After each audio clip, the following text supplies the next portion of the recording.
اللهم صل على سيدنا ومولانا محمد أفضل صلواتك بعدد معلوماتك وبارك وسلم وصل عليه. بسم اللہ الرحمن الرحیم. عزیز طلباء کرام، امید ہے انشاءاللہ العزیز آپ سب خیر و عافیت کے ساتھ ہوں گے. جامع السنن الترمذی جلد ثانی کے ابواب المناقب عن رسول اللہ صلی اللہ علیہ وسلم کے ایک اور باب مناقب عبداللہ ابن مسعود رضی اللہ تعالی عنہ کے ساتھ اللہ جل شانہ کے فضل و کرم سے ایک مرتبہ پھر آپ حضرات کے خدمت میں حاضر ہونے کا موقع ملا. بحمد اللہ تعالی. عزیز طلباء کرام، آج ہمارا سبق نمبر 500 ہے، تو بڑھتے ہیں اپنے سبق کی طرف.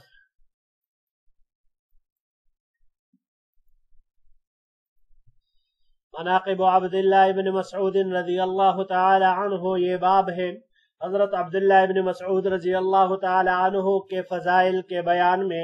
وبه قال حدثنا ابراہیم بن اسماعیل بن یحییٰ ابن سلمۃ بن کہیل قال حدثني أبيه عن أبيه عن سلمة بن كهيل عن أبي الزعراء عن ابن مسعود رضی اللہ تعالی عنہ قال. ہمیں روایت کی ابراہیم ابن اسماعیل ابن یحییٰ ابن سلمہ ابن کہیل نے، انہوں نے روایت کی اپنے والد اسماعیل سے، اور اسماعیل نے روایت کی اپنے والد یحییٰ ابن سلمہ ابن کہیل سے، اور انہوں نے روایت کی حضرت سلمہ ابن کہیل سے، اور انہوں نے ابو الزعراء سے، ابو الزعراء نے روایت کی حضرت عبداللہ ابن مسعود رضی اللہ تعالی عنہ سے. قال قال رسول اللہ صلی اللہ علیہ وسلم اقتدوا بالذین من بعد من اصحاب ابی بکر وعمر واہتدوا بہدی عمار وتمسکوا بعہد ابن مسعود.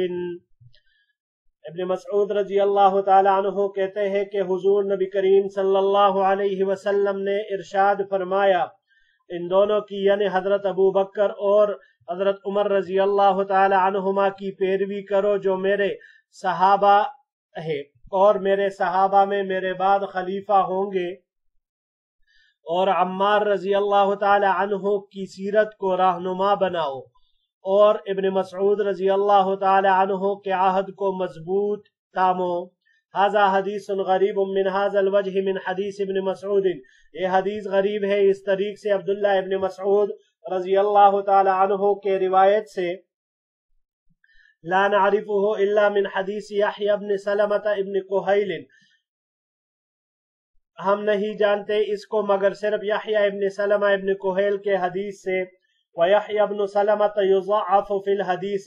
اور یحییٰ ابن سلمہ ان کی تضعیف کی گئی ہے حدیث میں. وَأَبُو الزَّعْرَاءِ اسمه عبداللہ ابن ہانئ. ابو الزعراء ان کا نام عبداللہ ابن ہانی ہے. وَأَبُو الزَّعْرَاء الَّذِي رَوَى عَنْهُ شُعْبَةُ وَالسُّورِيُّ وَابْنُ عُيَيْنَةَ اسمه عمرو بن عمرو وهو ابن اخی ابی الاحوص صاحب ابن مسعود. دوسرے ابو الزعراء جس سے امام شعبہ، سفیان ثوری، سفیان ابن عیینہ رحمہم اللہ روایت کرتے ہیں، تو اس کا نام عمرو ابن عمرو ہے، اور وہ ابو الاحوص کے بھتیجے ہیں جو کہ ابن مسعود رضی اللہ تعالی عنہ کے شاگرد ہیں. جی عزیز طلباء کرام، حضرت عبداللہ ابن مسعود رضی اللہ تعالی عنہ سادس المسلمین ہے، چھٹے نمبر پر اسلام لائے ہیں، یعنی قدیم الاسلام ہے. نام عبداللہ، نسب عبداللہ ابن مسعود ابن غافل ابن حبیب حذلی ہے. ان کی کنیت ابو عبد الرحمن تھی. حبشہ کی طرف انہوں نے 2 مرتبہ ہجرت کی، اور پھر اس کے بعد مدینہ منورہ کی طرف ہجرت کی. اللہ جل شانہ نے ان کو علم، فہم، عقل اور دانش سے خوب نوازا تھا، اس میں ممتاز تھے. اسی طرح ان کے صفات میں سے ایک خاص صفت یہ بھی ہے کہ یہ حضور نبی کریم صلی اللہ علیہ وسلم کے خادم خاص تھے. صاحب الوسادت والنعلین ان کو کہا جاتا تھا کہ حضور نبی کریم صلی اللہ علیہ وسلم کے جوتے اٹھانا اور آپ علیہ السلام کا تکیہ آپ علیہ السلام کے ساتھ سفر وغیرہ میں یہی ترتیب بناتے تھے، خدمت میں رہتے تھے۔ ان کے والد وہ زمانہ جاہلیت میں گزر گئے تھے اور ان کی والدہ ام عبد یہ مسلمان ہوئی ہے۔ حضور نبی کریم صلی اللہ علیہ وسلم کے گھرانے کے ساتھ ان کا ایک خاص تعلق تھا۔ حضرت عمر رضی اللہ تعالی عنہ نے عبداللہ ابن مسعود رضی اللہ تعالی عنہ کو کوفہ کے بیت المال کا ذمہ دار بنایا تھا۔ پھر حضرت عثمان رضی اللہ تعالی عنہ کے دور خلافت میں مدینہ منورہ آئے اور 60 سال کی عمر میں یعنی 32 ہجری میں وفات پائی۔ قد کے اعتبار سے یہ پستہ قد تھے اور خوشبو بکثرت استعمال کیا کرتے تھے۔ حضرت عمر رضی اللہ تعالی عنہ نے ایک مرتبہ عبداللہ ابن مسعود رضی اللہ تعالی عنہ کو دیکھ کر فرمایا وعاء ملئ علما، یعنی یہ علم سے بھرا ہوا ایک برتن ہے۔ اور دوسرا ان کی آپ برکت کہہ لیں، کرامت کہہ لیں کہ اللہ جل شانہ نے ایسے عظیم الشان شاگردوں سے ان کو نوازا، ایسے بہترین تلامذہ ان کو نصیب فرمائے تھے کہ ان کے ذریعے سے حضرت عبداللہ ابن مسعود رضی اللہ تعالی عنہ کا علم پوری دنیا میں خوب پھیلا۔ اب یہاں پر یہ جو روایت ما قبل میں بھی یہ گزر گئی عزیز طلباء کرام عمار ابن یاسر رضی اللہ تعالی عنہ کے فضائل کے باب میں، یہاں پر اس حدیث کا حال ہم ذکر کر دیتے ہیں کہ یہ حدیث نہایت ہی ضعیف ہے، کیونکہ یحییٰ ابن سلمہ امام ترمذی رحمہ اللہ نے کہا کہ یہ ضعیف ہے، متروک راوی تھا اور شیعہ تھا۔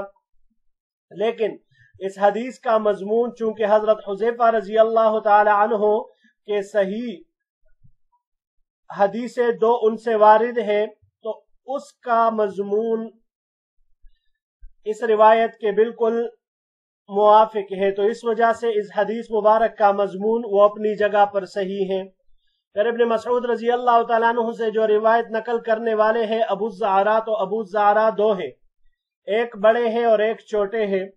تو اس حدیث کے جو راوی ہے ابو الزعراء، یہ بڑے ابو الزعراء ہے، ان کا نام عبداللہ ابن ہانی ہے، یہ والے عبداللہ ابن ہانی، اور یہ کوفی ہیں اور عبداللہ ابن مسعود رضی اللہ تعالی عنہ کے شاگرد اور طبقہ ثانیہ کے راوی ہیں۔ جبکہ دوسرے جو ابو الزعراء ہے جن سے امام شعبہ، سفیان ثوری اور سفیان ابن عیینہ رحمہ اللہ ان حضرات نے روایت کی، تو ان کا نام عمر ابن عمر ہے اور یہ طبقہ سادسہ کے راوی ہیں۔ اور یہ حضرت عبداللہ ابن مسعود رضی اللہ تعالی عنہ کے جو شاگرد ہے ابو الاحوص، ان کا نام عوف ابن مالک تھا، تو ان کے بتیجے ہیں اور وہ اپنے چچا سے پھر روایت نقل کرتے ہیں۔ جی بڑھتے ہیں اگلے سلائیڈ کی طرف۔ وبه قال حدثنا ابو قريب قال حدثنا ابراهيم بن يوسف بن ابي اسحاق عن ابيه عن ابي اسحاق عن الاسود بن يزيد انه سمع ابا موسى يقول، ہمیں روایت کی ابو قریب نے، انہوں نے روایت کی ابراہیم ابن یوسف ابن ابو اسحاق سے، انہوں نے یوسف سے، انہوں نے ابو اسحاق سے، انہوں نے اسود ابن یزید سے کہ انہوں نے ابو موسیٰ کو کہتے ہوئے سنا لقد قدمت انا واخی من الیمن وما نرى حينا الا ان عبد الله ابن مسعود رجل من اهل بيت النبي صلى الله عليه وسلم لما نرى من دخوله ودخول امه على النبي صلى الله عليه وسلم۔ حضرت ابو موسیٰ اشعری رضی اللہ تعالی عنہ کہتے ہیں کہ میں اور میرے بھائی یمن سے آئے اور ہم نہیں گمان کرتے تھے ایک عرصے تک مگر یہ کہ عبداللہ ابن مسعود رضی اللہ تعالی عنہ حضور نبی کریم صلی اللہ علیہ وسلم کے گرد کے ایک فرد ہے۔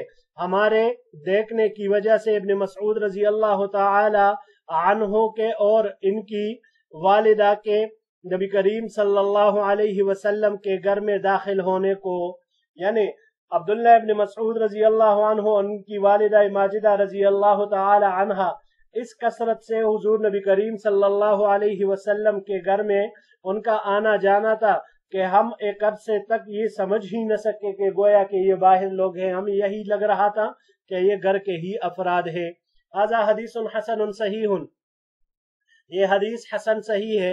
وقد رواہ سفیان الثوری عن ابی اسحاق، اور اس کو روایت کیا ہے سفیان الثوری نے ابو اسحاق سے۔ وبه قال حدثنا محمد بن بشار قال حدثنا عبد الرحمن بن مهدي قال حدثنا إسرائيل عن أبي إسحاق عن عبد الرحمن بن يزيد قال أتينا حذيفة فقلنا، ہمیں روایت کی محمد بن بشار نے، انہوں نے روایت کی عبد الرحمن بن مہدی سے، انہوں نے اسرائیل سے، انہوں نے ابو اسحاق سے، انہوں نے عبد الرحمن بن یزید سے۔ عبد الرحمن بن یزید نے کہا کہ ہم حذیفہ رضی اللہ تعالی عنہ کے پاس آئے اور ان سے عرض کیا، حدثنا بأقرب الناس من رسول اللہ صلی اللہ علیہ وسلم ہدیا ودلا فنأخذ عنہ ونسمع منہ۔ ہم نے عرض کیا کہ آپ کسی ایسے شخص کی نشاندہی کرے جو سیرت اور خصلت میں نبی کریم صلی اللہ علیہ وسلم سے قریب تر ہو، تاکہ ہم اس سے دین اخذ کرے اور ان سے حدیثیں سنیں۔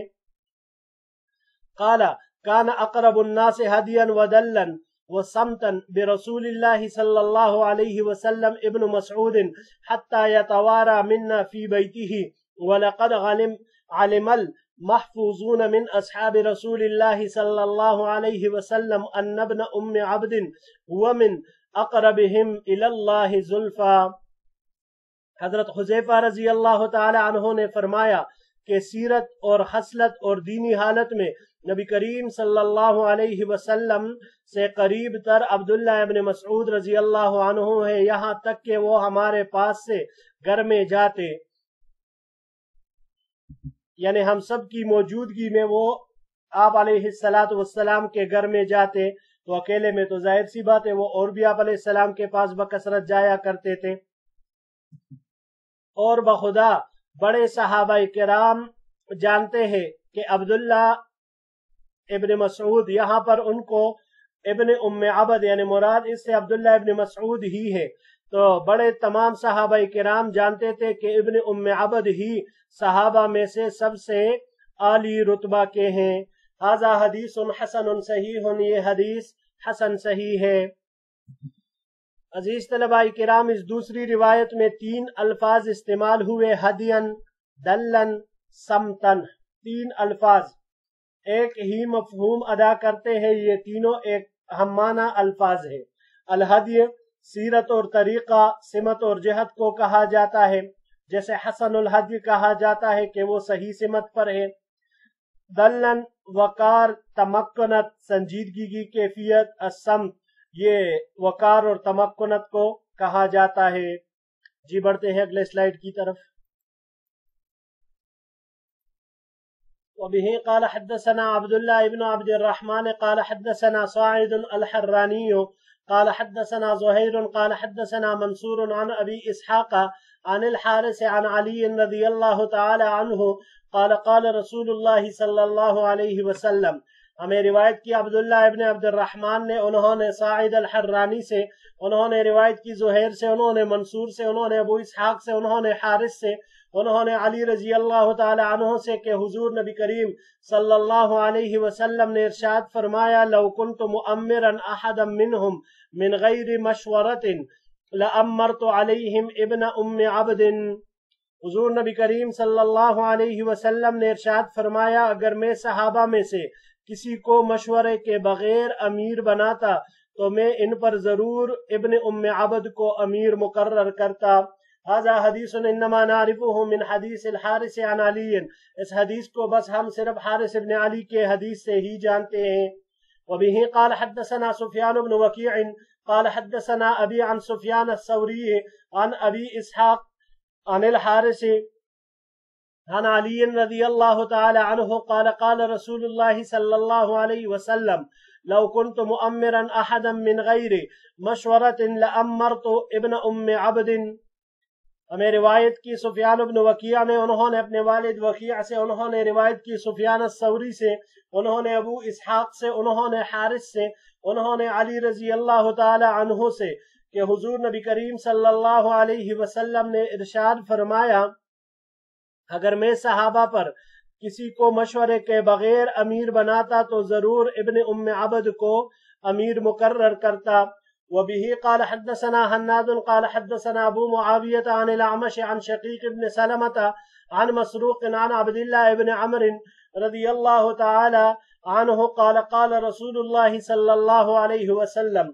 ہمیں روایت کی حناد نے، انہوں نے ابو معاویہ سے، انہوں نے اعمش سے، انہوں نے شقیق ابن سلمہ سے، انہوں نے مسروق سے، انہوں نے عبداللہ ابن عمر رضی اللہ تعالی عنہ سے کہ حضور نبی کریم صلی اللہ علیہ وسلم نے ارشاد فرمایا خذوا القرآن من اربعۃ من ابن مسعود وابی بن کعب ومعاذ بن جبل وسالم مولا ابی حذیفہ۔ قرآن 4 اشخاص سے، 4 افراد سے لو، ان سے اخذ کرو، عبداللہ ابن مسعود، ابی ابن کعب، معاذ ابن جبل اور سالم ابو حذیفہ کے مولا، ان سب سے رضوان اللہ علیہ مجمعین، ان سے قرآن لے لیا کرو، ان سے یاد کر دیا کرو۔ ھذا حدیث حسن صحیح، یہ حدیث حسن صحیح ہے۔ جی بڑھتے ہیں آخری سلائیڈ کی طرف۔ وبه قال حدثنا الجراح بن مخلد البصري قال حدثنا معاذ بن هشام قال حدثني أبي عن قتادة عن حيثمة بن أبي صبرة قال أتيت المدينة فسألت الله أن يسير لي جليسا صالحا فيسر لي أبا هريرة فجلست إليه۔ ہمیں روایت کی جراح ابن مخلد البصری نے، انہوں نے روایت کی معاذ ابن ہشام سے، انہوں نے روایت کی اپنے والد ہشام سے، انہوں نے قتادہ سے، انہوں نے حیثمہ ابن ابو صبرہ سے، انہوں نے کہا کہ میں مدینہ منورہ آیا اور اللہ جل شانہ سے دعا کی کہ مجھے کوئی اچھا ہمنشین یعنی استاذ میسر آئے، بس مجھے حضرت ابو ہریرہ رضی اللہ تعالی عنہ میسر آئے اور میں ان کے حلقہ درس میں بیٹھ گیا۔ فقلت له انی سألت الله ان ییسر لی جلیسا صالحا فوفقت لی،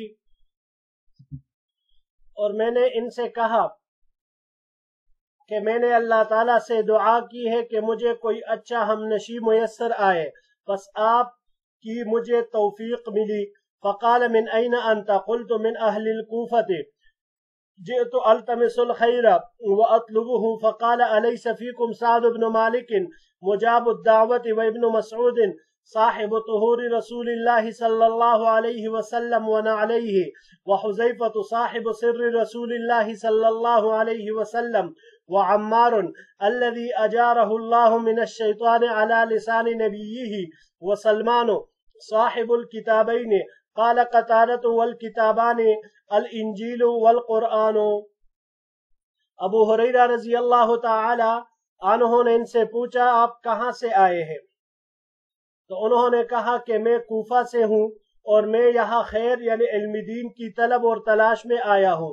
بس ابو ہریرہ رضی اللہ تعالیٰ عنہ نے فرمایا کیا تم میں حضرت سعد بن ابی وقاص جو کہ مستجاب الدعوات ہے وہ نہیں ہے، اور حضور نبی کریم صلی اللہ علیہ وسلم کے وضو کے پانی والے اور آپ علیہ السلام کے چپلوں والے یعنی خادم حضرت عبداللہ ابن مسعود رضی اللہ تعالی عنہ نہیں ہے، اور اسی طرح حضور نبی کریم صلی اللہ علیہ وسلم کے رازدار حضرت حذیفہ رضی اللہ عنہ کیا وہاں نہیں ہے، اور عمار رضی اللہ تعالی عنہ وہ عمار جن کو اللہ تعالیٰ نے نبی کریم صلی اللہ علیہ وسلم کی دعا کی وجہ سے شیطان سے پناہ میں رکھا ہے، اور اسی طرح 2 کتابوں والے یعنی سلمان فارسی نہیں ہے۔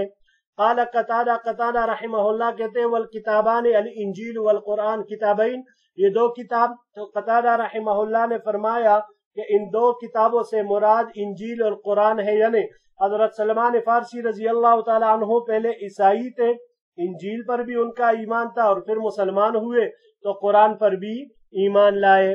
ھذا حدیث حسن غریب صحیح، یہ حدیث حسن غریب صحیح ہے۔ وحیثمۃ وابن عبد الرحمن ابن ابی صبرہ نسب الی جدہ، اور حیثمہ یہ ابن عبد الرحمن ابن ابو صبرہ ہے، ان کے دادا کی طرف ان کی نسبت کی گئی ہے۔ جی عزیز طلباء کرام، اس روایت میں ان تمام حضرات کی فضیلت معلوم ہوئی اور فضائل کچھ خصوصیات جو یہاں پر حضرت ابو ہریرہ رضی اللہ تعالی عنہ نے ذکر فرمائی، کتنی کسر نفسی تھی ان میں، اور کتنا اپنے اوپر دوسرے لوگوں کو اکابر صحابہ کرام کو ترجیح دیتے تھے کہ ان کے ہوتے ہوئے یہاں پر آ کر علم حاصل کرنے کی کیا ضرورت۔ دوسری بات یہ عزیز طلباء کرام کہ یہ جو عمار رضی اللہ تعالی عنہ کے لیے نبی کریم صلی اللہ علیہ وسلم کی زبان مبارک سے کوئی دعا کہ جس سے اللہ جل شانہ نے ان کو شیطان سے پناہ میں رکھا ہے، تو یہ دعا عزیز طلباء کرام روایات میں موجود نہیں ہے، لیکن اتنی بات حقیقت میں ثابت ہے کہ آپ علیہ السلام نے حضرت عمار رضی اللہ تعالی عنہ کے لیے کوئی ایسی دعا فرمائی تھی۔ اب اس دعا کے الفاظ کیا ہے اور کس موقع پر، تو وہ کہیں پر بھی ثابت نہیں ہے۔ جی عزیز طلباء کرام، یہی تک ہمارا آج کا سبق تھا۔ انشاءاللہ العزیز زندگی رہی تو اگلے درس میں مزید روایات کے ساتھ، مناقب کے ساتھ پھر آپ کی خدمت میں حاضر ہوں گے۔ السلام علیکم ورحمۃ اللہ وبرکاتہ۔